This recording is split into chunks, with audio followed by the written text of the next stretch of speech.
How are you? How's everyone doing? Let's get started with the information. Big greetings to all. Well, this is one of the most surprising images from the disclosure or declassification of UFOs, but now they've shown it, let's say, without the filter. You know how it used to appear in black? In reality, it's infrared. Actually, it's luminous. It's white. This object appears to be giving off light among the clouds, and it's part of the evidence. That's how it looks. Or we used to know. Exactly, originally. Also, check out the following image. Check out this athlete's reaction.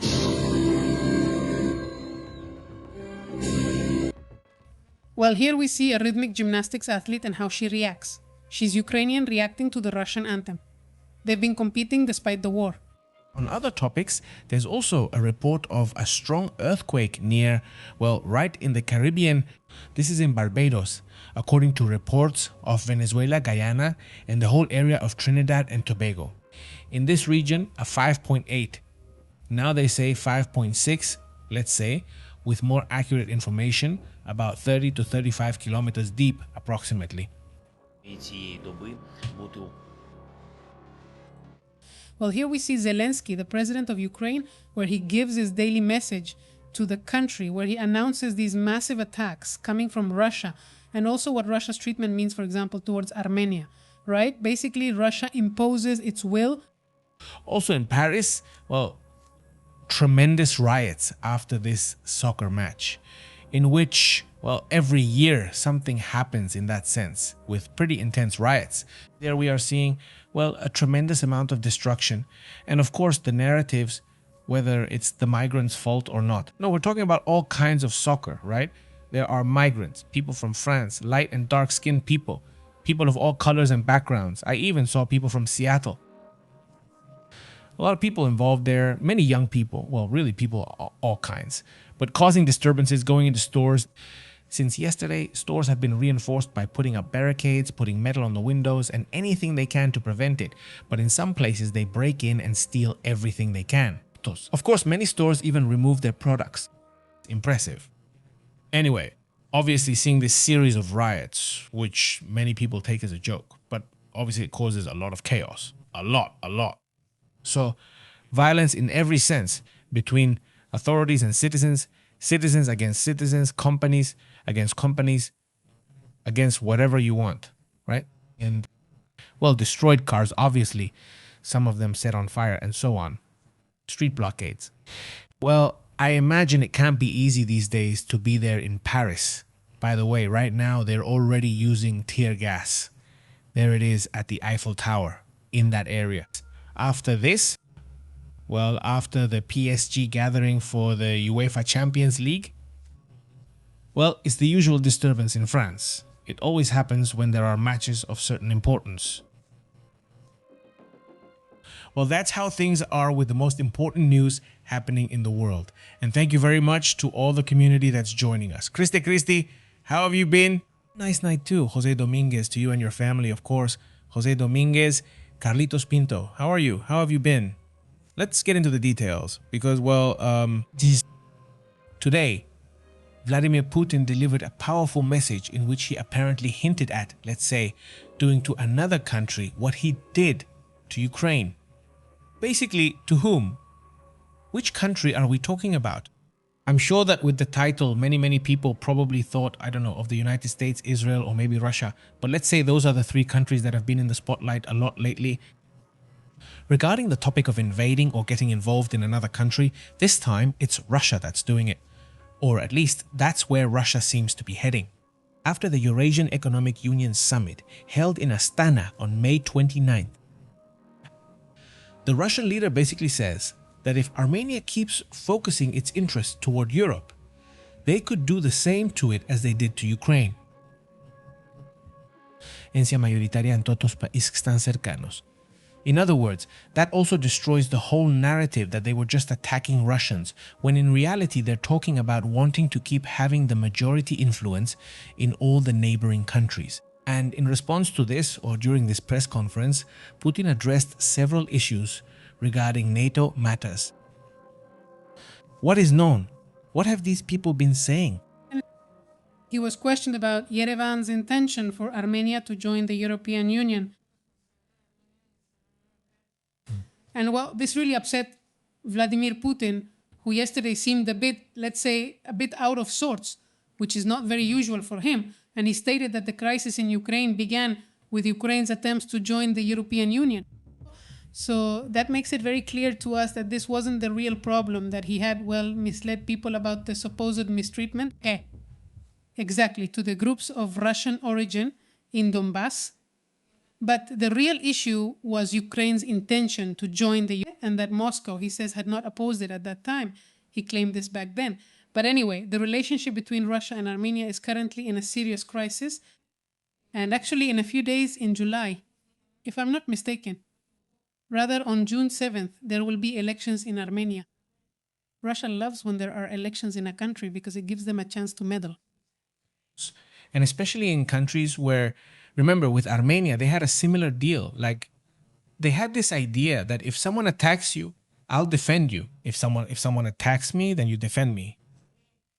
But well, with what happened with Azerbaijan and this whole situation, both countries like Azerbaijan and Armenia, it became clear that Russia really wasn't going to get involved for either of them. Even less now with everything happening. Honestly, I don't think an actual invasion will happen, but these are the kinds of threats. Threats that show what Vladimir Putin is thinking right now, and what the people around him are thinking too. Because in the end, we come back to the same thing. It's not just Vladimir Putin, but he's a figure who also represents the interests of a Russian elite that has an oligarchic vision, right? To expand like a Tsar, right?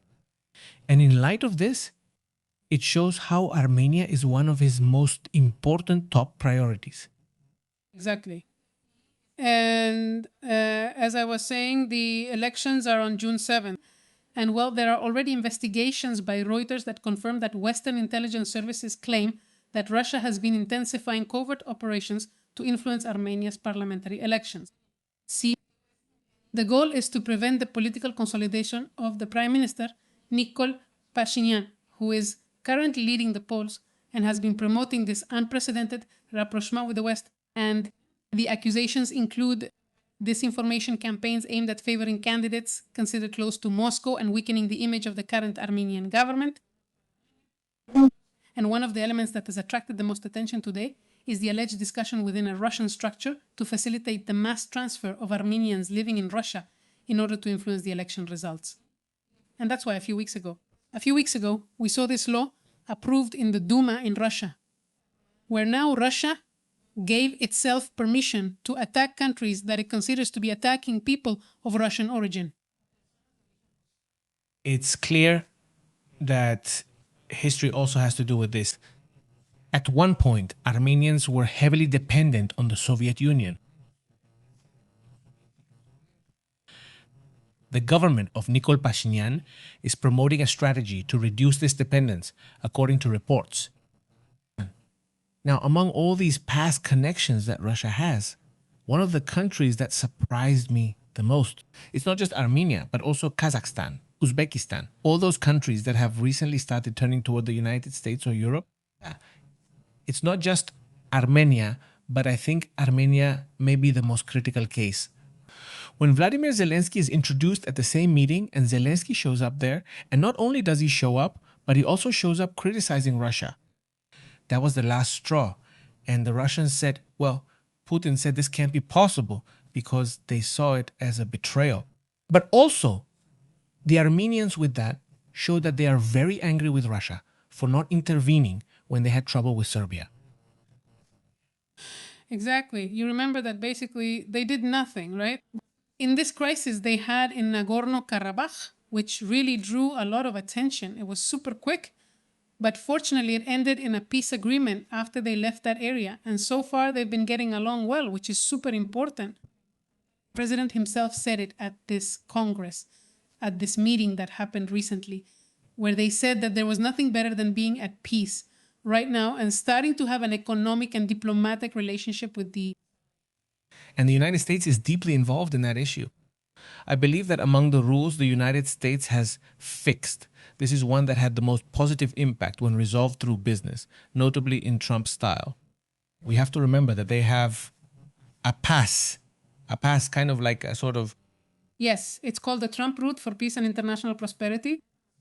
the Trump route, exactly, the famous Trump route that will be operated by the United States, by an American company. So all of that also became a business. So in that case, the United States really gets one over on Russia on that issue.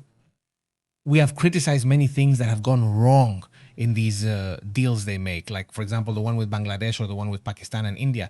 I mean, other types of like arrangements that he does halfway, right, Trump? But at least I think there was willingness from both countries, from Azerbaijan and from Armenia, thinking if we don't have Russia's support, and clearly that's not going to happen, then let's look for support elsewhere.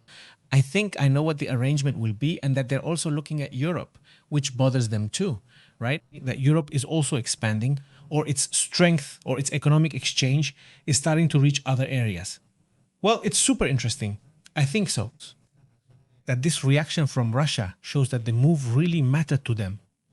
Right, exactly. And obviously, besides the words like I mentioned at the beginning, where he says, let's see if the same thing doesn't happen to them as happened to Ukraine under Vladimir Putin. Well, there's also economic pressure, right? And is this about removing tariffs or rather raising the price instead? Because Armenia has a preferential price for gas and oil and also for diamonds. And Armenia depends on Russia for 85% of its gas. So it would be a price increase for this, which, well, will surely be quite significant. And 2/3 of their oil products come from Russia. 50% of their diamonds also come from Russia. And well, Vladimir Putin hinted a few weeks ago that if bilateral relations cool down, what does that mean? If you don't do what I want, Armenia might not pay $177 for every 1,000 cubic meters, but $600 like the Europeans. Yes, well, no, of course they're going to try to put economic pressure wherever they can. They're going to try to keep them under control, as they say. And well, moving on to other things, I don't know if you have anything else. If not, there's a very interesting story about Vladimir Putin. Do you have anything else? It's also a very interesting story about Putin, which talks about the education of his children. A report that when it was revealed, honestly, I was still very surprised. The truth is, I don't know why people are so surprised because, as I said, it's just his style. For example, Kim Jong-un himself was sent to study in Switzerland at one point. And yeah, so what's the name of the system they use? The educational system they use? The one he took? I saw something. But I don't remember. It's yes. Well, it's a yes. Let's say, this international standard that many high schools here in Mexico, especially the ones that have a fairly good academic level, whether public or private, and in the world, that standard is used, right? So if you have that standard, it means you're in a very good high school. Well, he took that standard. So basically, he has, at least in part, a Western education. That's why it's understandable that Kim Jong-un is such a fan of the NBA. But what's interesting about Vladimir Putin is that in the last 8 years, it's been, let's say, Putin and his wife, or, well, his partner, because she's not his wife, his partner, they have hired, as far as we know or can estimate, about 20 foreign professionals from Great Britain, New Zealand, Germany, Austria, Ireland, South Africa, Buenos Aires, Herzegovina, from multiple countries. But what really stands out is that many of them from Western countries, where basically, while he tries to Russify Russia by taking away everything Western from his children, he fills them with Western information and teaches them to speak English and teaches them to speak German, among many other things. Which shows, well, those excesses also in spending, because for each of these people, they're spending about $400,000. I mean, per year for each one of these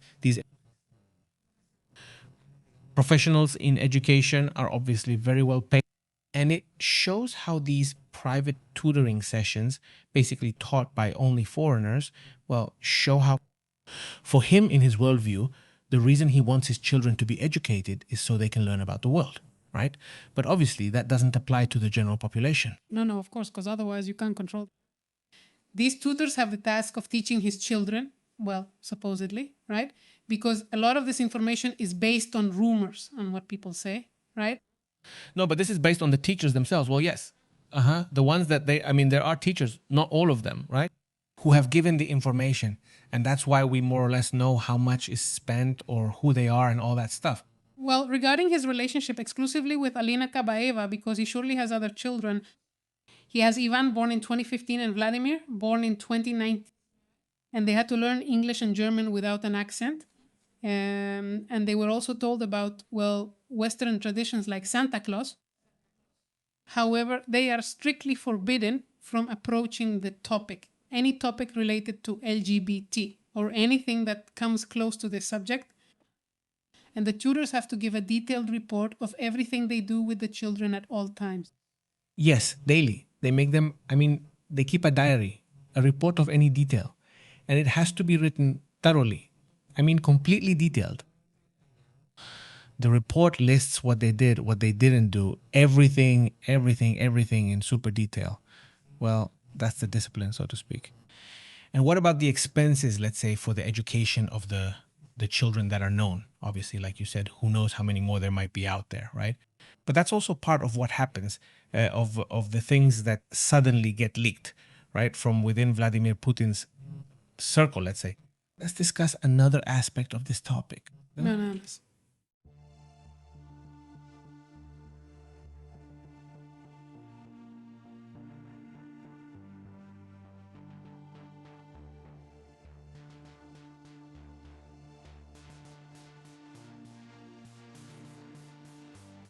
Well, there was an earthquake. We were just talking about it a few moments ago. It's an earthquake that's especially surprising for two reasons. The magnitude on one hand, which is quite strong, but the location also draws attention. Today was a day of somewhat unusual earthquakes in areas where quakes aren't normally that common. One of them happened in this area, not in the Atlantic, but rather within the Caribbean Sea. Near between Venezuela, Trinidad and Tobago, Barbados, right? Which is the nearest island around there. And, well, according to the reports, they would have felt it. So far, well, there are no known damages or anything like that. Let's hope that's the final report. But for now, this earthquake was a 5.6. They haven't had a single aftershock so far. That's also something that needs to be made very clear. Who knows if in Venezuela, for those listening to us from Venezuela, if it was felt over there. They'll tell us later. But well, an earthquake, I insist, at least somewhat unusual. Another of the strange earthquakes was one that happened south of Yemen, which we talked about this morning. Also in Yemen, you rarely hear about any kind of earthquake because those aren't areas where this kind of activity is common. And for it to be of a somewhat significant magnitude, right? And now we're also giving an update on what's been happening with this meteor. Well, they think it was a meteor because it was a sonic boom, which we've been talking about here since last night, right? And today, it's been talked about everywhere. What was the sonic boom? What happened in the sky over Boston and several states in the northeastern United States? Did you hear anything? Yes. They've been talking about this boom and have even shown images where you can hear it. But so far, I haven't seen any where you can actually see a meteorite falling. And when they fall during the day, is the meteorite so strong when it enters that at least you see a flash? You see something. Maybe it's just because it's daytime and that's why you can't see it. No, you can actually see these phenomena. But anyway, what is known? How? Well, what they're revealing right now is that this meteor's impact produced a sound equivalent to 300 tons of TNT. And what they're saying is that this fireball disintegrated in the northeast of Massachusetts and the southeast of New Hampshire around 2:06 p.m. local time.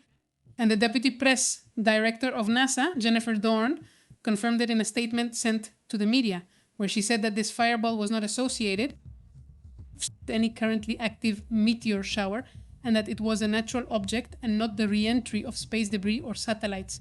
She added that the energy released during the disintegration was estimated at 300 tons of TNT. And well, according to NASA, they explained that this was what caused the loud noise that was recorded in several areas. And well, this image was shared in the morning where you can see a flash of light on the NOAA map, which is more like a sensor readout than an actual image. Yes.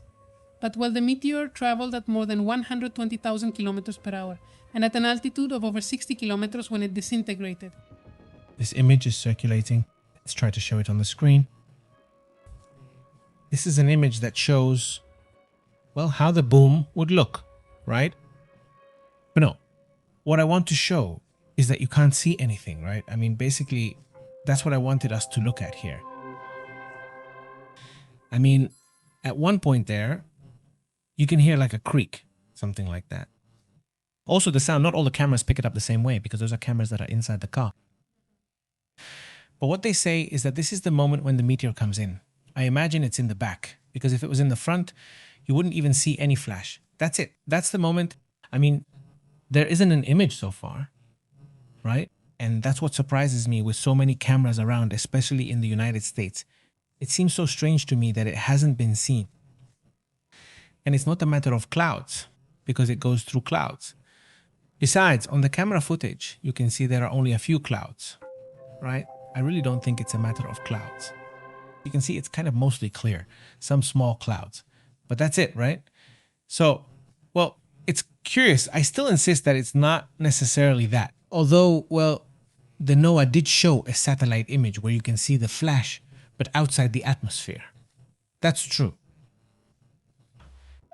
And well, that's what they showed as possible proof or possible evidence that this could be a meteorite. They've also been talking about that recently. And well, let's move on to other important matters about what's happening in the world.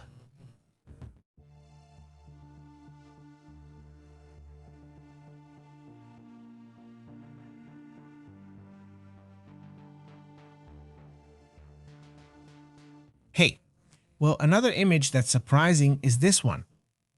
This is Hurricane Hangmi, or as they call it over there in Asia, right? Because this is in Asia, they call it a typhoon. Well, the typhoon would still be category 1. It's expected that it could reach category 3. But not only that, there's already a tropical depression right now. Well, not over, but let's say near Mexico. And it's not going to reach Mexico. So just letting you know right now, but we'll look at it in a moment. We'll check it right now. Anyway, I mean, it's interesting to keep track of it, especially the ones in the Pacific, which in theory will have more activity because of the El Niño phenomenon. The storm is already moving past the Philippines and Taiwan, and it's starting to head, just like the forecast said it would, toward where? Do you see? Exactly, towards Japan. And that's what we're seeing, right? It's going to head towards Kagoshima, right?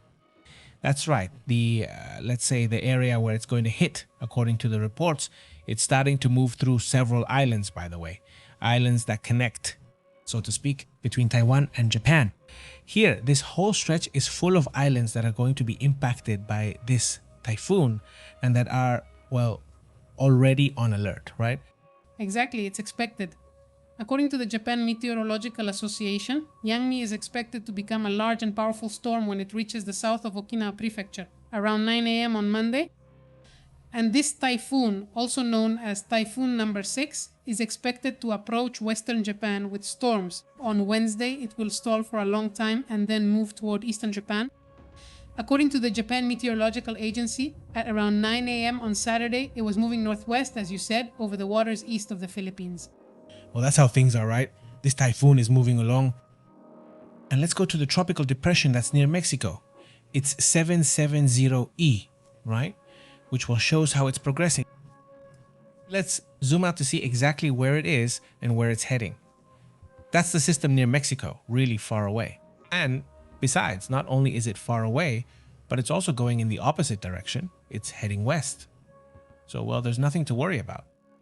In any case, if it keeps growing, it could get closer to Hawaii. I mean, it's really thousands of kilometers away from Mexico right now, and it's moving even farther away. It's the tropical depression that's out there right now, but there's also another tropical depression, one. This one is in Asia, over there heading toward Taiwan and China as well, but in that area between the Philippines and Taiwan. Look, here is Yangmi, okay? And on this side is tropical depression 70W. This depression will move forward and possibly gain strength to follow the same path as Yangmi, but they are moving at different speeds. When Yangmi is disappearing, this tropical depression will be passing through as the other one is already out at sea. So, well, they won't run into each other, but the routes, not the storms themselves, will cross paths. The hurricanes themselves won't meet or spin together, right? The hurricanes meet rolling along. Spinning, spinning. I did say spinning, right? Says the mouse. It's because if the Rolling Stones meet, that's why. Oh, well. So it's rolling too. Do you remember? Right? They're rolling. So that means typhoons roll too. No, rolling. The song is called, what's it called? Las piedras rodando se encuentran, that Rolling Stones thing, that song. The rare stones are not found. Well, that's all, folks. Thank you very much. Take care. See you tomorrow. We already sang. The chubby one sang too. We don't let the chubby one sing again. I don't know how you say it. The fat lady has sung. Chubby one. Yes. The Simpsons say it. Yes. Especially the Simpsons. They're the reference point for this. Let's move on to other matters, other important topics as well. What's going on in the world? How are things out there? Hey, let's go. Let's talk about how bad things are in Paris. Honestly, I don't know how people put up with this. This is madness. Let's tell them they're crazy.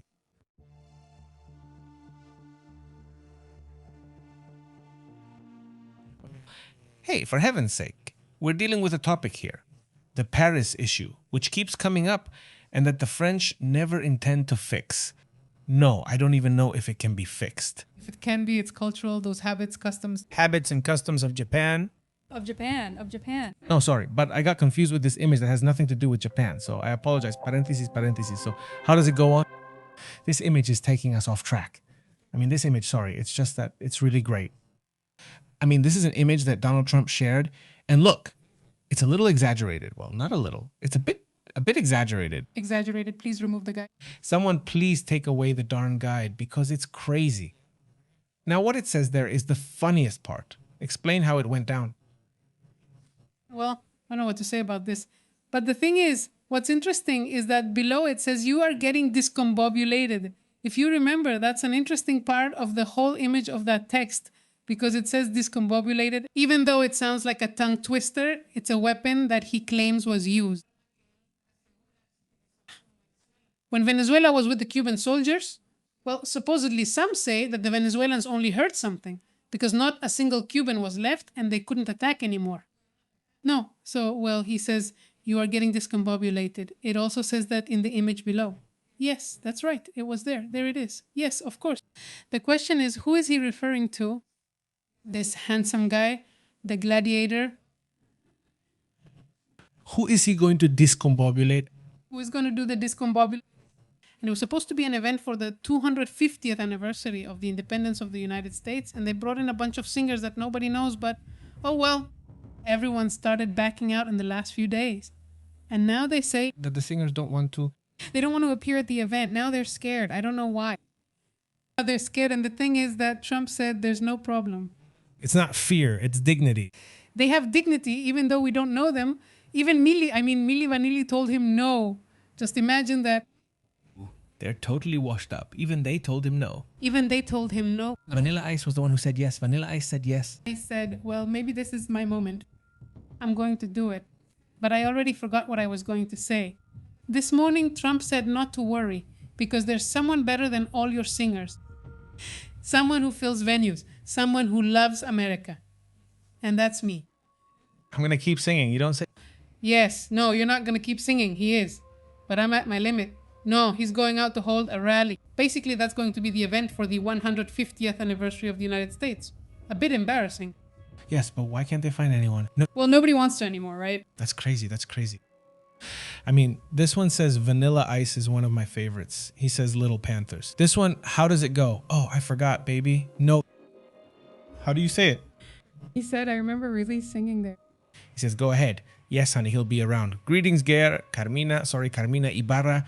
Greetings, how have you been? Hello there, Madonna. Yes, greetings. How are you, Manuel Munoz? Hello there, Vic Sega. Greetings to you too, Vic. How are you, Vic? Yellow, yellow baby. Like now YouTube directly translates the comments. So it says, yellow, yellow baby. You hear a button like that. Yellow, yellow baby. Yes. Honestly, that song doesn't make much sense. In English, you just get used to it. Speaking of bad songs, did anyone hear that song by Julieta Venegas? It's really bad. Honestly, they really went overboard with that one. It's like they just wanted to annoy everyone. Make a fun, exciting one, right? The World Cup one. Yeah, no. You're giving me a lesson right now. Come on. I know, right? He says, last Sunday at the Angel in Mexico City, 60,000 fans, he says, celebrated being champions for the 10th time, and everything was peaceful. Yes, exactly. Exactly. And then it turns out that we Latinos are the savages and all that. Anyway, let's get to that story now. Let's go to that story. Let's see what's happening, Garman. Is it Garman or Garman? Who is Garman? It's him, Garman. Garman Ibarra. Garma, you're my cousin. Hi, Garman. Yes, Ibarra, just like Astrid. Yes, I mean, Garman, look, that's crazy. I mean, I've never heard that name before. So is that your name? Well, let's get to the details of what happened there in France. Let's go with that one.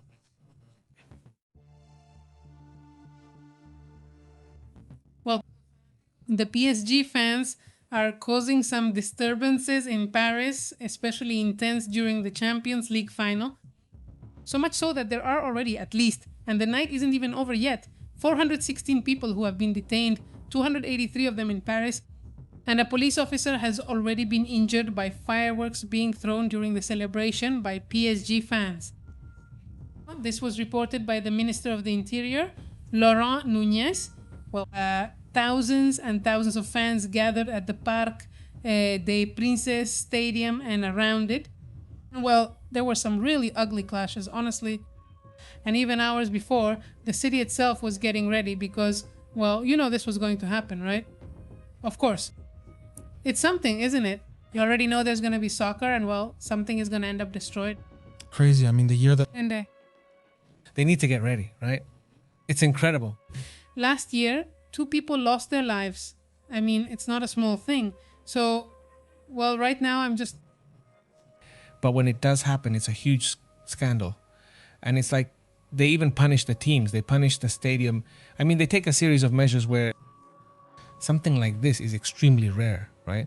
It's very serious. If it did happen, they might even suspend soccer completely, right? is owned by Qatar. So is the police from Qatar? Well, the team is from Qatar. It's from Qatar, PSG. If not, well, I recently watched a mini documentary about them and they weren't a very good team. It's just that in France, they have a rule that you can't invest more in the team than what they generate.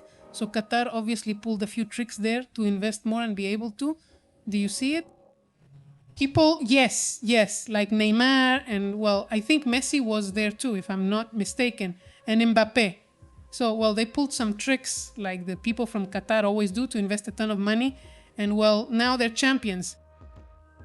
And so what does that do for them? Well, it gives them an image. So everything is related to geopolitics, folks. Everything, even soccer. Yes, that's how it has to be. Here, all of soccer, yes. Well, soccer has basically been used to clean up the image of many people like Berlusconi, Qatar, and, well, that's how it goes, right? Well, no. I mean, well, let's move on to other important matters too. By the way, there's an ad going around here about Nuevo León, basically. Right? And always succeeding. Never not succeeding. Never not succeeding, always succeeding. It's been a long time since we said that. We have to bring that trend back. Look. No. You and Sarah, me. She was going. Oh, well. Well, the point is that there's this video showing the Swedes are arriving here in Nuevo León, the Swedish Vikings, so to speak, arriving in Nuevo León, because they're going to play, they have, as I understand it, a match here. And so, well, they arrive, have some beers, grill some meat here with the locals. And, well, obviously everything is done with AI, right? All done with. Sorry, folks. Our budget doesn't cover that. Yeah, but anyway, Falls in the... they were at least joking about that, right? Hey, if they're going to come and destroy the restaurants, well, it's better if they don't come, right? Because she goes out, starts breaking plates, and I don't know what else. But, well, it's going to be interesting. I imagine that's going to be one of the most anticipated matches. The girls will be outside waiting. Yes, and the guys too, to see who they can hook up with. Yes, the girls to see what's going on. See you later. Yes, you see them there, yes? Well, the girls from Monterrey, I don't know if it's exclusive to them, but I feel like the girls from Monterrey have an impressive ability to see who they can hook up with every time there's an international event. It could be. I think in general. In general, right? He says it's cool with Kingo's people. Yeah, it's good. Greetings, how have you been? Marta says, happy Saturday to you too. Same to you, Marta Gabi Vega. And a big hello, how have you been? Who else is here? Vic says, if the owners are Qataris, that's why they were waving their weird propaganda flags, making a mess. Vic says hi over there. Greetings, Vic. How you been, Hellboy TF? It's been a while. I see you here, Hellboy. Great to see you. Greetings also to Ada Isu. She says this was going to happen in Paris. If they won, there would be clashes. And if they lost too. Yes, exactly. From both sides. Exactly. If they win, clashes. And if they lose too. So that's great. He says it's pronounced in two ways. P-A like Garman or Garman. Well, I like Garman better. We're going to win in Garman. I don't know how. Well, greetings, Garman. Awesome. He says, well, let's move on to other matters. Let's move on to other topics.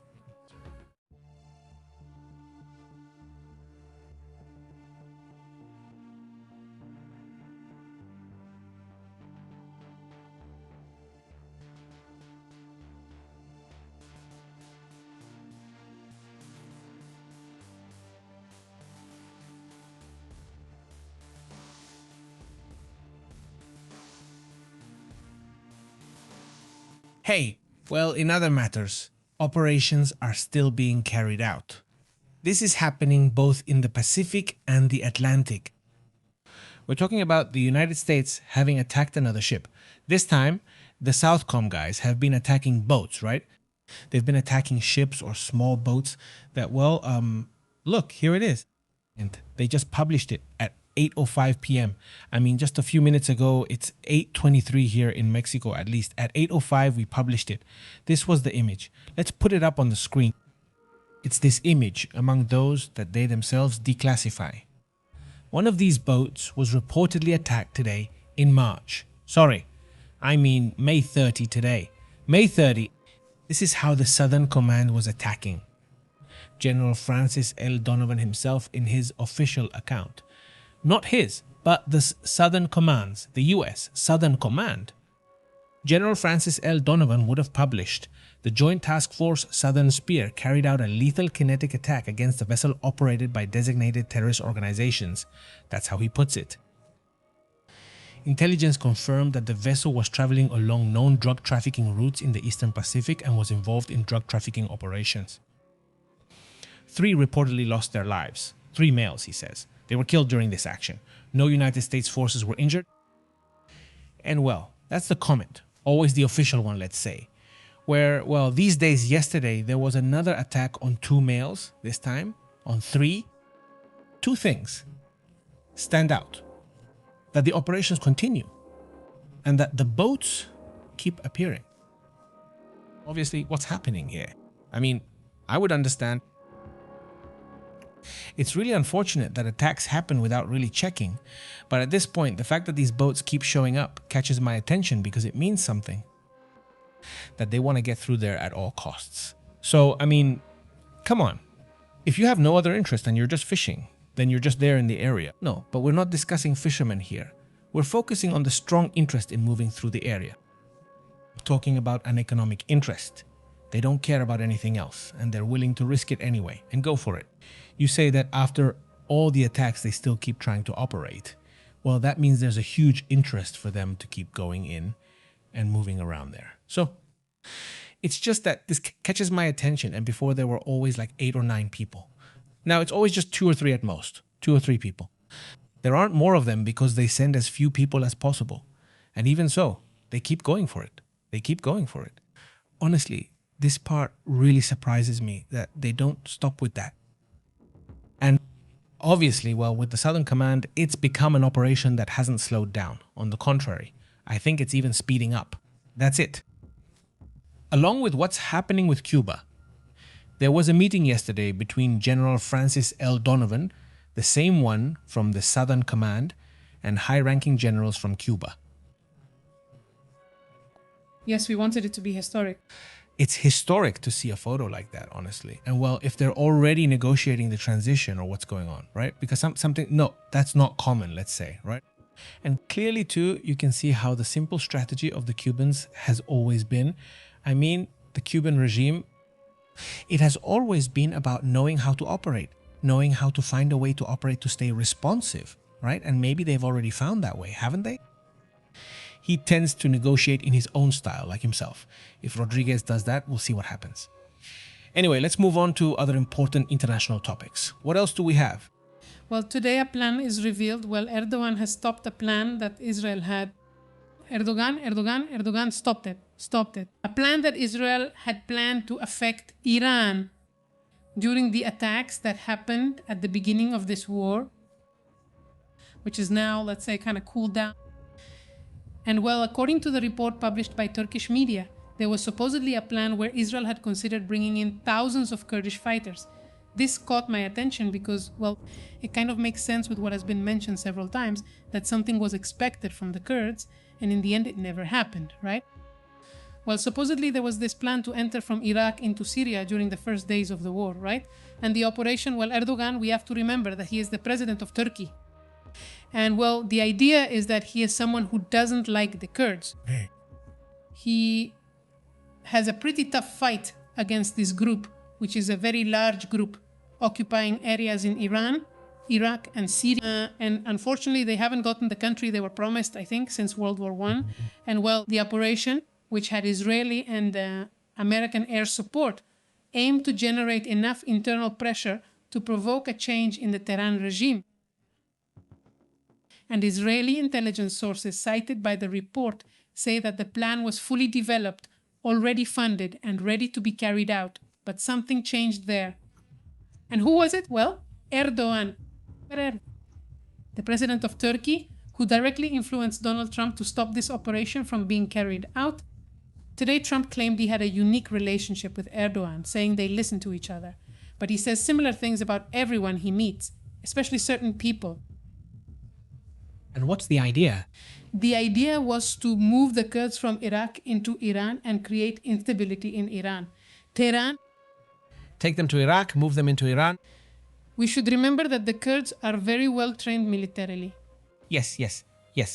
Just imagine, they were the ones who managed to control ISIS, and they are actually the ones who have ISIS locked up in prisons. I mean, it's a group that benefited the West a lot, let's say, but also Russia, because the Russians were also collaborating with them to stop ISIS, this terrorist group that, well, had the idea of influencing the entire Middle East, basically to control the whole region in order to organize a kind of caliphate. And ISIS didn't get along with the Russians, nor did they get along with the Westerners. So, well, the Kurds managed to stop them. And remember that they have some really tough Kurdish female soldiers. I mean, really, really tough. There are videos, I don't know if you remember one where there's this girl, a soldier with her helmet and uniform, and she's just standing there and they shoot at her. I mean, the bullet just grazes her head and she just laughs like, ha ha ha, and keeps shooting back. I mean, that's something else. Maybe it's just the combat mindset, right? Really shooting back. Exactly. There are a ton of videos of Kurdish soldiers, both men and women, because they tend to record a lot. So for about 10 years now, there have been tons of videos of them in operations, right? I mean, it's like, it's a very different area compared to what you see, for example, in other countries further south, like Iran, like that, where women don't have that kind of participation, right? Or that kind of equal footing with men, right? On the contrary, actually, it's more like they're kept down, so to speak, right? And that's something that stands out about the Kurds, who, by the way, are also difficult to negotiate with. Because on one hand, Trump was already negotiating their, how do you say, plan to go against Iran's regime, but sometimes he says yes, sometimes he says no. Here, in fact, it makes that very clear that Trump ended up stopping this movement that was already planned, already verified, and that's it. It was about going for it, arguing that the war was already very complex, that he didn't want to expand the conflict. And this caused a lot. It caused a lot of discontent within Israel's security sectors who felt frustrated, because I feel that he thinks this was a historic opportunity that was lost, that it weakened the blow, and that it could have even brought it down. The government of Iran, right? That's the extra that was needed there. And the one who, I don't know, almost the one who saves the Iranian regime would then be Erdogan. It would be Erdogan and Trump with their fear. You see, in the end, the Kurds who are in Iraq are also very upset, because they were ready. I mean, basically, they were right at the border, ready to cross, and then everything got called off. It wasn't the only plan that Trump stopped either. I mean, there were other operations designed to increase the pressure on Tehran, and Trump decided to stop them. This has drawn a lot of attention, hasn't it? What are they playing at, right? What are they playing at? And in the end, what he did, maybe, it's just a maybe in the end. Maybe this would have ended much faster, but because of his own fear, we're still stuck in this. Well, that's the issue. Things that are being revealed in this conflict. Let's move on to other matters.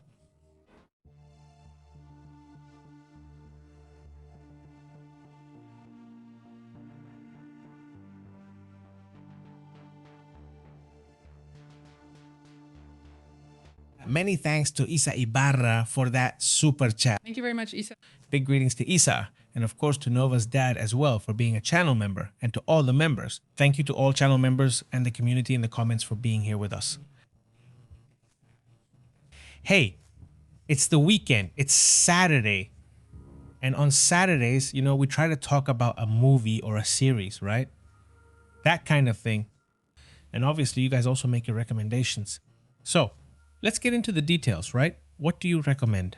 Let's start with you now, okay? What do you recommend? It would be great to have a movie, I don't know, maybe science fiction or suspense. It would be awesome if it's a really good one, you know?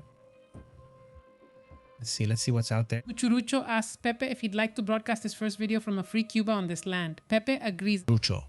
Yes, that would be great. That would be great, right? Cucurucho. And well, it would be, well, no, for me, it would be an honor, obviously, to be there. Cheers, Cucurucho. And let's hope there will be very good news soon. Right? Cheers, he says. I'm sorry. Thank you very much. He's talking over there. Ines says, Pepe, hi, I just got here. France is burning. He says, yeah, it's wild. Really, it's wild. Yeah, it's wild. And every year... Frank says, cheers, Carlos Martinez. How have you been? Hello. Carlos says, many of us don't want to hear more of the same from Tron. We want him to do more and talk less, right? Yes. Yes, good point there. Greetings, Merlin. How are you? Look. Let's see if I can take a picture of him. Here in Monterrey, on Cuauhtemoc Street, there's a flower shop that's very famous because it has a satellite dish. You remember satellite dishes, right? Well, on that satellite dish, every 2 or 3 days, every week, they change the text and they put up a critical message or a funny one. But it's almost always critical. They criticize the World Cup, they criticize the government, they criticize, yes, ahorita tiene uno buenísimo que le puso algo así, Trump.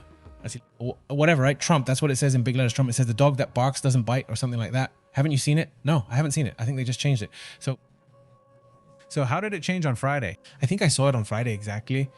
And it really surprised me because a lot of times, sometimes you don't even understand what is the message referring to. They're usually really funny and good.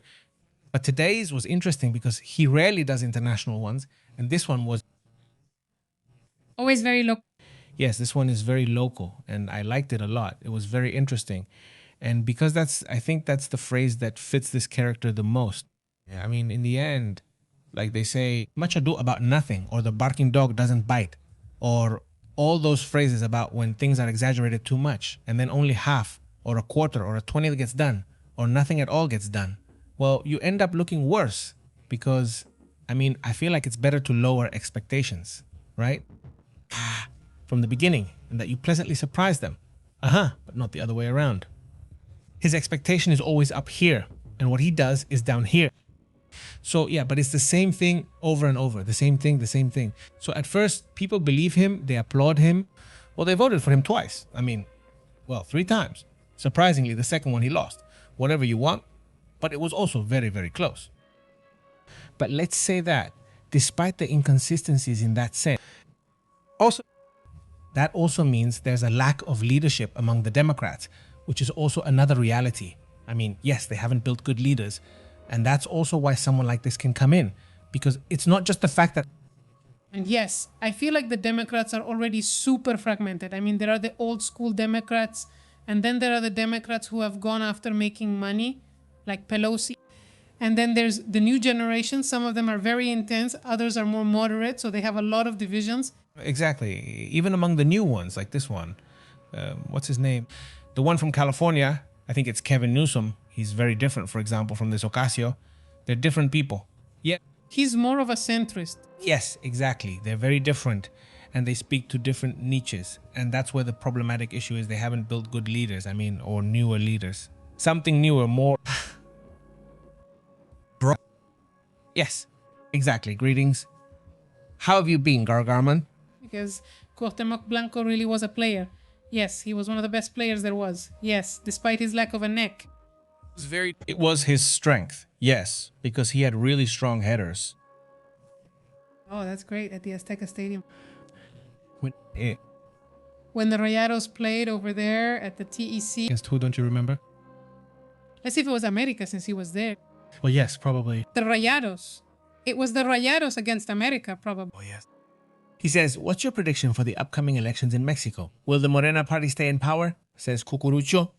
Good question, Cucurucho. I don't know. I mean, what I do think is that there will be changes. Yes. At what level? I don't know. But why? Why don't I know? Because it's the same as with the Democrats over there in the United States. I mean, the opposition right now hasn't managed to develop strong leaders. So, well, that's a problem, right? I mean, when you don't develop strong leadership and then you want to make changes, even if your proposals are great, it doesn't matter if you weren't there. If there's no good leadership, you don't move forward, right? And they've been problematic because then the ones who kind of wanted to build something have fallen apart because of conflicts, because of scandals. And that's a huge issue we have here, right? He says, hi, Federico, how have you been? Thank you so much for the comment. He says, That's the problem when a whole party relies on one person's image. Yeah, exactly. If you lose that person, everything falls apart. Everything falls apart. He says, cheers, Federico. Carlos Martinez from Mexico. Play well and lose as always. He says, hello. Yes says, good night, greetings. Good night. It would be like in Italian, right? Yes, good night. Yes, it's Italian. Greetings, good night. Very good. Greetings, good night. And he says the greatest treasure a human being can have is salvation. And well, a religious message there. Greetings to Marilyn, to Patri Monsalve, to Sebastian, to Edilcio Sendeño, who is watching us from Panama. You are Edilcio. We have been Edilcio. Good evening. Greetings to Martinez, Ofe Mendez, Gabriel Darío, Bartesa, and everyone here. Bartesa sends regards to the family. What's up? Hello to Jose Daniel, who's waiting for Estrella Pepe. Greetings, Jose Daniel. Hey, Daniel, thank you so much to the whole community that's joining the live stream. Hey, help us by sharing, help us by giving a like. That's super important. There, let's say like the 5 basic things to help the channel are hitting like hyping. Hyping. What is hyping? What is hyping? What is hyping? Well, it's I don't really know how to get there, honestly. Yes, on the phone. Yes, on the phone. When you swipe to the side, if you swipe to the side, which way is it? Right. Yes, you'll see an option for hype there.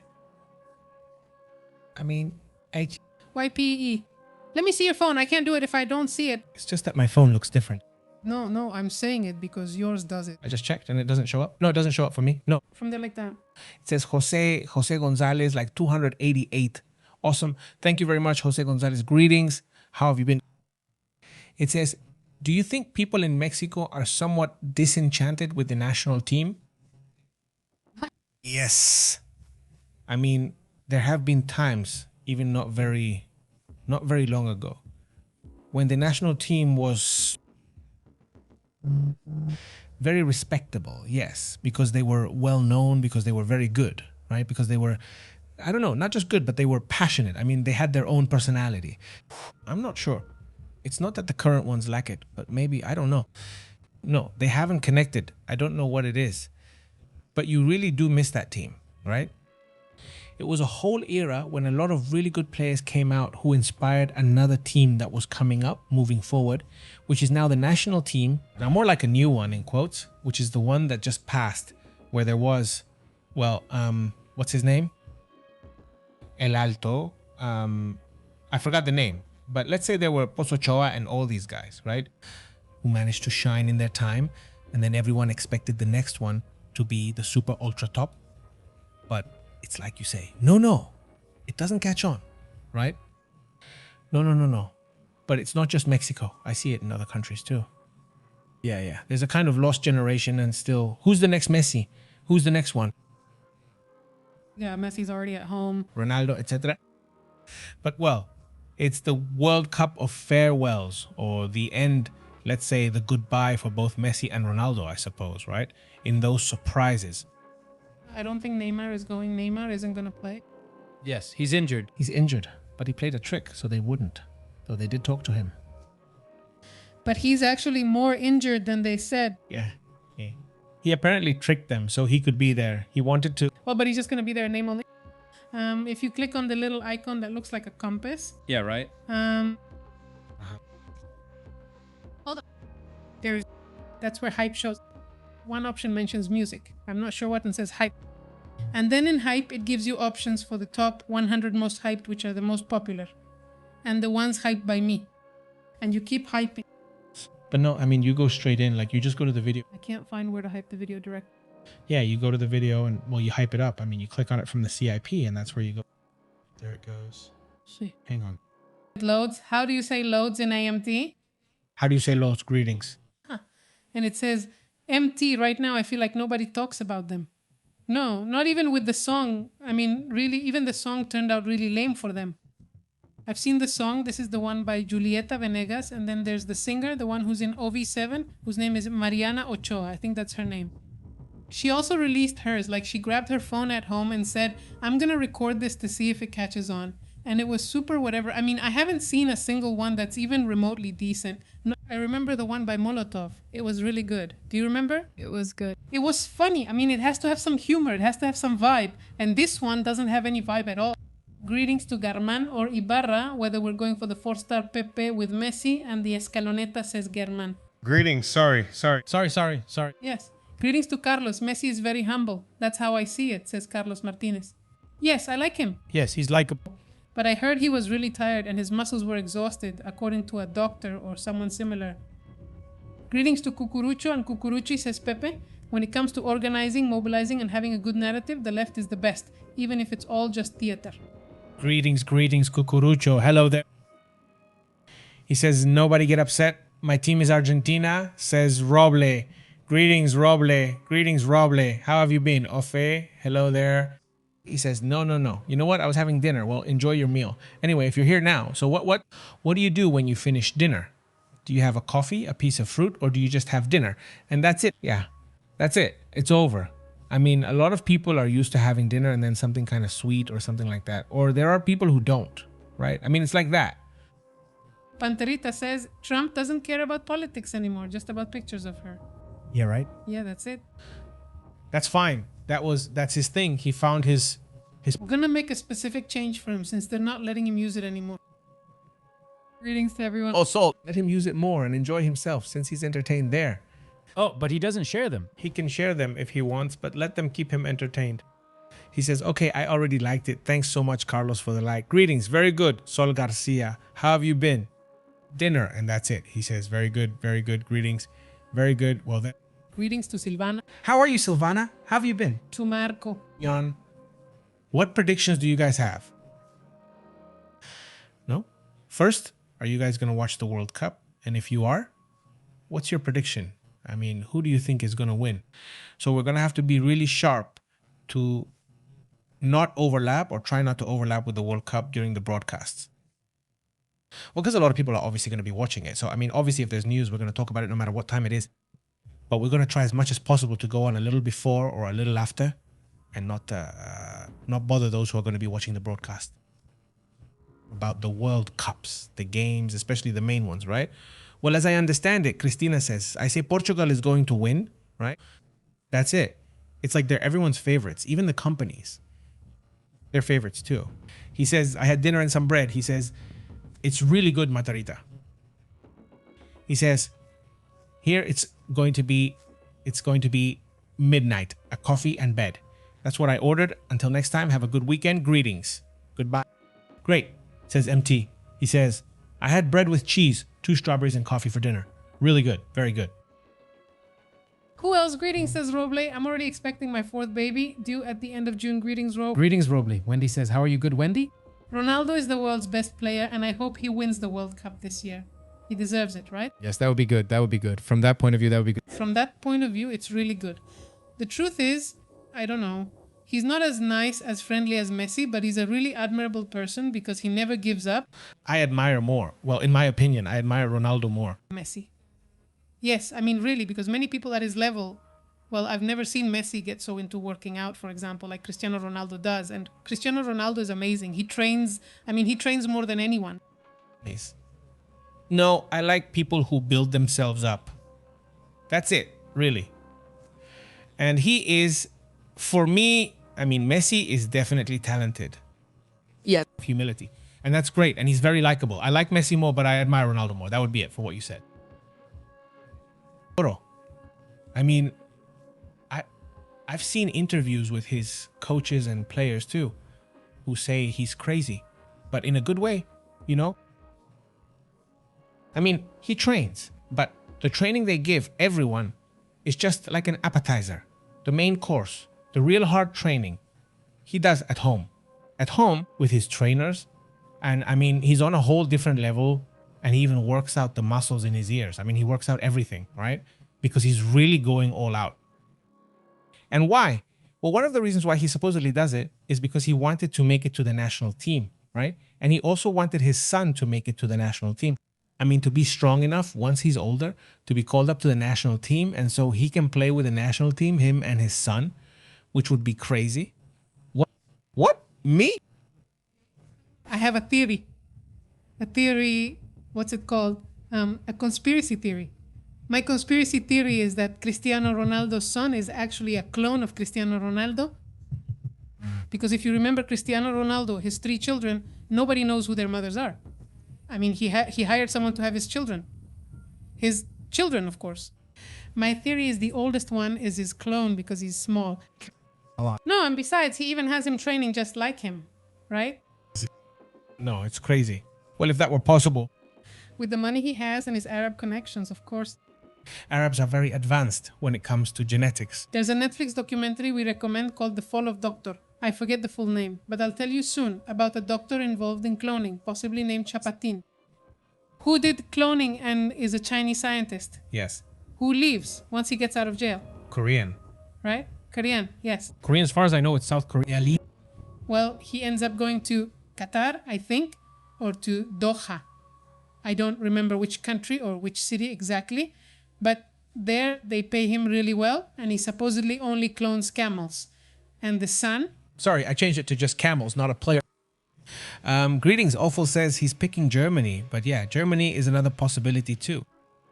Juan says Portugal or Spain, according to The Economist. I mean, according to The Economist version. It's one or the other, right? And interestingly, it's one of the company's favorites. right? Yes, look, the series is called The King of Clones. The Fall of Dr. Hwan Woo-suk. Yes, he's Korean, but well, the King of Clones. That's easier. Yes, because if he were Chinese, I bet he wouldn't have left and wouldn't have. Yes, no, they lock him up in confinement and then get them to work. Exactly. I mean, they promote him like that. But no. For example, the one who did it to the girls who took them and used CRISPR to edit them. The Chinese guy. Yes. Well, the Chinese guy, from what I know, he did it separately. I mean, he did it like in secret. And I don't know if it was on an island or something like that. I mean, he did it kind of, but yeah, good point there. I mean, they're also strict, right? Yeah, I remember. At least they didn't let him leave the country. And no, I'm going now. They didn't let him leave. Well, that's what you get. Better that way. I mean, he says, let's admire humble Gus Sanchez. Oh yeah, Gus Sanchez. So humble. No, but that's cool. I mean, I like the way he is. I mean, I know Gus Sanchez can rub people the wrong way, but I think we need people like that. Because here, especially in Mexico and in Latin America, it's like you have to be really humble for people to admire you. And that's it, right? Because if not, then it's like, no, it's always like that. He says he'll keep his head down because otherwise you're not admirable, right? If you want to hold your head high because you're actually good, that's not okay, right? I mean, I think even it's just that without that personality, I don't think he would have reached the level he did. You have to have that kind of personality sometimes because if not, you're not going to make it, right? You won't really empower yourself in a positive way, right? Because Campos, says Panteo. Jorge Campos, the best. Chris says, and yes, it could be that clone theory, but he's not exactly like him. He does look just like him, but with money because Cristiano Ronaldo as a kid, well, he was poor, right? If you look at the photos, he had crooked teeth and a pockmarked face, while this kid looks like he has it all. The best food since he was born. Yeah. Sure, you can totally change yourself. She says, although now anything is possible, says Christy. Greetings to Pedro Ruiz, who is watching us from Nicaragua. She says, okay, sorry. She says, I saw Hugo Sanchez in a commercial and it seemed to me that he looks younger. She said, Well, you can be super arrogant like Hugo Sanchez as long as you really are what you say you are. about what he says, of course. The problem is when Yes, no. Of course, but you need, for certain personalities, you need to believe in yourself first, because if not, no. And from what I understand, that's how he always was.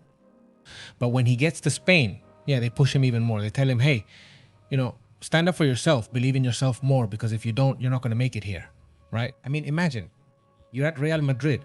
So there it gets even more intense, right? But from what I've heard since he was already here in Mexico, he already had his own personality style, obviously, he says. Who's going to win? FIFA, maybe. Yes, I think so. FIFA is winning. That's a great comment. Who will win in life? FIFA, it's already winning. Yes, It's winning, always winning, never just succeed. Never losing. It was just for the show twice. Only twice? No, at least 4 times. At least 4 times, because after that, it's no longer funny. They say, Mauro, this World Cup will be full of surprises. Never unfunny. You laughed. enough. I lost it. We lost it, gentlemen. That won't be the norm. Mauro says it will be a World Cup full of surprises. Yes, I hope so. Yes. I hope they're good surprises. I really don't want any team that's already won the cup, like Argentina or Portugal, to win it again. If they've already won, they shouldn't get it again. Not really forbidden, but still. If they win again and deserve it, that's great. But it would be awesome to see surprises. I hope there are surprises, Mauro. I'd really like that. And that it's because of good fair play, right? Not just a surprise like, oh, well, the hand, right? Oh, I scored the goal with my hand, right? Like Maradona. No. It should really be a real goal, right? He says, honestly, Hugo, you've been the best player from Mexico by far. Yes. He said, I also think I'm Rick Merida. Hello? Hey, Panterita. With humility, I'm off to bathe in my Dubai jacuzzi. Hello there. Maradona, yes. It says here, Nova Novak's father. Today is International Potato Day, but it's the country with the greatest variety of potatoes in the world. Yes, with 3,000 varieties. Papa a la huancaina, stuffed potato, and causa. And stuffed causa is the best. It's the other dish. But yes, potatoes have a really bad reputation, unfortunately. But they're actually a super nutritious food. They have a lot of fiber. And, well, basically, it was one of the few things that could keep the Icelandic people alive when they had that famine back in the last century, I think. Yes. No, potatoes just got a bad reputation because of the whole carbohydrate thing. Because, if you're only going to eat potatoes, obviously that's not recommended. But Well, it's not the potato itself. It's that people add butter. They add all sorts of things, of course. and French fries. No. Well, hold on. But it's just that potatoes are quite, well, yes, like you said, quite nutritious when combined properly. He says he wants Argentina to win so he has 2 cups and becomes the best in history, says Gire. I had one. I thought I had more. So he wouldn't be the best in history, right? Well, there's Brazil in that case. Let's see. Let's check who has one. For Messi. Yeah. So for Messi to be the best in history, right? Gires is a fan of Messi. Yeah. Oh, yes. He says, greetings, Gires. How have you been? How do you see things? How are things going? This one says, well, what if there were a surprise? If it were, let's say, a World Cup where there's a surprise, who would be that surprise? Which powerhouse or which team do you think it could be? Mexico? No, I don't know. No, I honestly don't know. It says, hello, good evening. I'm from Cordoba, a capital city in Argentina. Thank you for contacting us. Capi Cordoba, a capital city in Argentina. Thank you for reaching out and sharing the latest updates. This is a beacon in the darkness. Thank you, Juan, on behalf of the documentary. We have the pleasure of knowing people from Cordoba, and it caught our attention that they are quite different. We also have the pleasure of knowing people from Buenos Aires, but they are quite different in terms of cleanliness and in their attitude. Yes, very different. It really caught my attention, and this person told us about it. She was a former student, right? The one you met, do you remember? Yes. Also a former friend of mine. Also from Cordoba Record, and this one is very different from the other. Yes, Yes, to those from Buenos Aires we've met. very different. And they would tell us about that, right? About the difference between the people from Cordoba. I'm not sure how you say it. Armando says, if we go up, if we keep polluting, if we keep going like this, I mean, wow. If we keep polluting, if we keep going like this, the planet, we run the risk of it becoming a system of storms that never dissolve and just keep growing, right? Yes, no. Of course, says Armando. And Juan M says Holland would be a surprise. Gires says an African team would be a beautiful surprise. Yes, that would be really cool. Greetings to Omar Q, and there are other cups to compete. For Messi would still need more. He would still need more. And here Panterita says, I'm rooting for Mexico, whether they win or not. Greetings to Panterita. Mauro says here, and yes, Holland would be the surprise. Another one, or is it the same comment? No, they're two different people. Look, Juan says we're very different, and here they don't know what it's like. We have diverse landscapes. That's it. And Lika says, the Kurds are the ancient Medes who were once part of the Medo-Persian Empire. Greetings, Lika. Greetings, Lika. It says, yes, it's an Omar, but Messi won't make it to the next World Cup. He just won't make it, and it's not worth arguing for years. But yes, it's the perfect football trio. Pele, Maradona, and Messi, yes. Greetings. Greetings. Hello. The classic debate, who is better, Maradona or Messi? I've heard that a lot among Argentinians. Good evening. Panterita, we're about to leave. Come on. Greetings. Hello to Diandi Quintanilla. How are you? And greetings to Nemias. He says, good evening. The greatest treasure a human being can have. We've already read it. Greetings, Nemias. Very good. Let's go. Let's go. Let's go. The Iranians playing. They'll play in Mexico. No, they're not going to play in Mexico. They're going to stay here at night. And when they have a game, they'll go to the United States and come back. He says you'll definitely see Palestinian and Hamas flags, but in Iran, waving US or Israeli flags is banned. Greetings. Let's ask GPT the question and see what it says about the World Cup. What if there's a surprise? Let's find out. If there were a surprise in the World Cup and a team that has never won a World Cup ends up winning, who do you think it would be? Let's wait for it. Let's wait for the answer. Let's listen to it. Can you hear me? Yes. Yes. Let's listen to it. Let's see if it gives us the answer. Let's see. Here it goes. Yeah, no, listen to the next one. Let's see. Check it out. Oh, no. Check it. Here it goes. Here it goes. We heard it somewhere. It says, here it goes. A bit of an answer. But are you going to play the audio or not? There it is. My pick would be Portugal. It wouldn't be a crazy surprise, but it would be historic because Portugal has never won a World Cup. And out of the teams without a cup, it's the one that best combines three things: an elite squad, experience in big tournaments, and a real ability to beat anyone.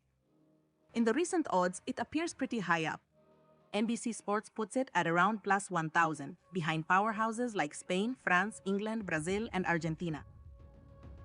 And ahead of teams like the Netherlands, Belgium, Morocco, and Croatia. My ranking for possible surprises would be number 1, Portugal. Reach the quarterfinals in good form, they can beat anyone. Number 2, the Netherlands. They're always close, but never quite finish. They have the history, structure, and players for a strong run. It would be poetic, the eternal finalist finally lifting the cup. Number 3, Morocco, the emotional surprise. They proved in 2022 they could shake up the map, and now they come with greater international respect. Recent odds even show them improving from 60-1 to 50-1. 4, Croatia. They lack explosiveness but compete better than most. The issue is a generational transition. Even so, nobody wants to face them. 5th, Colombia or Japan. Here we're already in for a big surprise. Japan for discipline, speed, and tactical evolution. Colombia for talent, weight, intensity, and that Latin emotional factor that can ignite a machino que puede incendiar un torneo. For me, the headline for analysis would be, if the World Cup rewrites history, Portugal is the prime suspect. And for live debate, who will be the first new world champion? Hey, listen, here it goes. I'm going to stand here. Let me ask GPT a troll question here. It says there. Hey, but what about Mexico? Let's see what he tells me. Who? Okay, there. Let me go check the answer. Because he didn't put Mexico anywhere. Not even at the lowest point. And we were realistic. Pepe, he says. Wait, don't fool yourself. No. No, but I said it better than him. No. I do have a sense of self. See, You're right, Pepe. Mexico is in the conversation, but with a different level of surprise. I would put it this way, a realistic candidate for a new champion, Portugal or the Netherlands. Candidates for a historic run, Mexico, Morocco, Colombia, Japan, United States.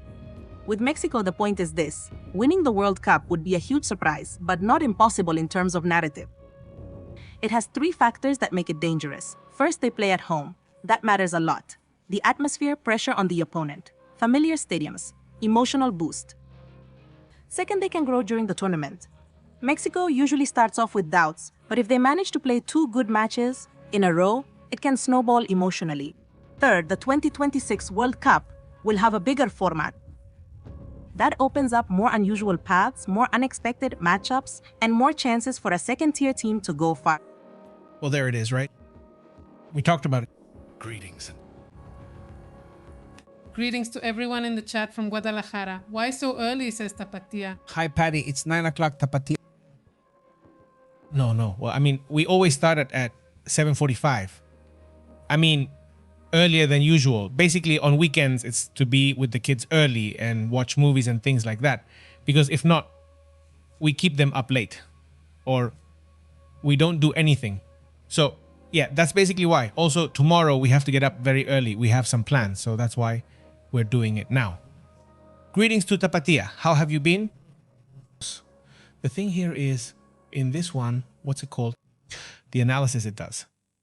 I mean, GPT further down was saying, well, basically being realistic. Yeah, it's pretty complicated. No, that's how it is. I'm just like, if they leave, Portugal wins. I want Japan to win too. Japan's poverty for me. I've really liked it because it's always, I mean, it's impressive how they've evolved, right? Before they didn't even show up or anything. And then suddenly, boom! And then they really took off. Greetings to Juan M. in Mexico. It would be a huge surprise. Yes. There's nothing more. Yes, I mean, like the surprise, the real surprise would be Japan-Morocco. A huge surprise. That would be another level. Well, Mexico, I had already considered that factor of 1 at the time, right? because like I haven't even gotten my hopes up about this part. I mean, I get excited about them reaching another level. I mean, going beyond the 5th match, which would be ideal. I mean, in the end, everyone goes with the plan to win as much as possible, right? To the max, right? So, but if the conditions are right and if everything goes well, then maybe suddenly it could be that, no, that you have like, and the public factor, which I feel in the case specifically of the Mexican mentality, I do feel that it has a big influence. It has a big influence. That's a problem too. It's a problem, but in this case, it's an advantage to have people on your side. So it could be in that sense at least an extra, but not something that could be a final or anything like that. That would be a miracle. It's difficult, but yes, Japan. Well, Morocco. I didn't remember what Morocco did last week, which also had its surprises. I mean, Portugal would be a country that hasn't won the World Cup, and I didn't even know they hadn't won the World Cup. Neither. It's just that It makes my list near the top of it, because possibly, well, what I would like to see is this. Someone new. Someone new. Yes, MT says Mexico stays in the stands cheering.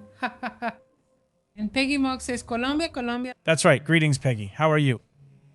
MT says we are Mexicans and we don't lose hope in the election. Exactly. If you want, with 48 teams, Mexico is obligated to make it to the 5th game, which would be like the usual 4th game.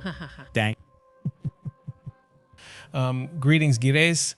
It says Mexicans don't lose hope. Peggy. Well, obviously Colombia. We're saying goodbye.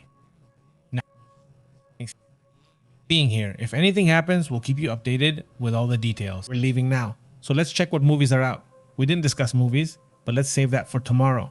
Sound good? Greetings to Federico, who says, it's a pleasure to listen to you. You're very pleasant. Yes. Federico, it's a pleasure to listen to you. You're very pleasant. Thank you so much, Federico. Well, there's a movie that I haven't seen, but I'm going to recommend it for a reason. Let me check the name. Back. Yes, it's called Backrooms, No Way Out, right? But that's not the one. That's not the one, but it's 2020, 2026 under Esta. There's a movie called Backrooms, and it's a totally indie film. It's interesting for those who like horror, who like indie stuff, and who like something interesting. It's a sci-fi horror movie. Backrooms is made by a guy who's about 19 or 20 years old. I mean, So when he made it, he was 19 years old. Just imagine, he's not even old enough to have a beer in the United States, but he already made a movie with $10 million. But that's not all. On its opening weekend, it already made $70 million. I mean, it's incredibly successful for an indie movie. Backrooms is an American science fiction horror movie directed by Kane Parson and written by Will. It's based on a web series that, by the way, is a series of creepypastas online. Then they decide to make the movie, and it starts to feel like the script is going to be good. They get a budget, which is a lot. 10 million is a lot of money for an indie horror movie. I mean, I'm saying it's decent, right? But it's very little for an American movie. Normally movies cost way more, especially horror movies that get people excited. Often they're not that exciting even when everything's perfect. This time they say it's really good. I hope that's true. No, I haven't seen it yet. It's highly recommended. The reviews are really good. So if anyone has the chance, it's only in theaters right now. So it's something to watch in the theater. And it's interesting that an indie movie, basically one that started as an idea on the internet, managed to make it to theaters, and that a 19-year-old kid made a movie. And now it's showing internationally. Honestly, it's already here in Mexico too, in case anyone is here. I don't know which countries it's in. But anyway, it's at least an interesting movie to go see, to watch. Yeah, exactly. It's like a video game. Exactly like that. Also very indie and all that. Omar, greetings. Juan Ofe, Tapatias, greetings. Thank you very much, Tapatias. Greetings, Nina. Well, have an excellent night. We'll keep practicing until tomorrow. See you later. Bye. We interrupt your regular programming. Thank you for tuning in to The Truth. This is Pepe. Pepe. Live! The truth is intense. Pure! The unusual is real. Pure, here we analyze it. Global focus, don't miss out. Tune in to the channel. PP Live running the broadcast. Pepe and Astrid telling it like it is. Raw journalism, we keep it respectful here. Turn on alerts, don't lose track. Until next time. Yes, sir. We're taking attendance. No.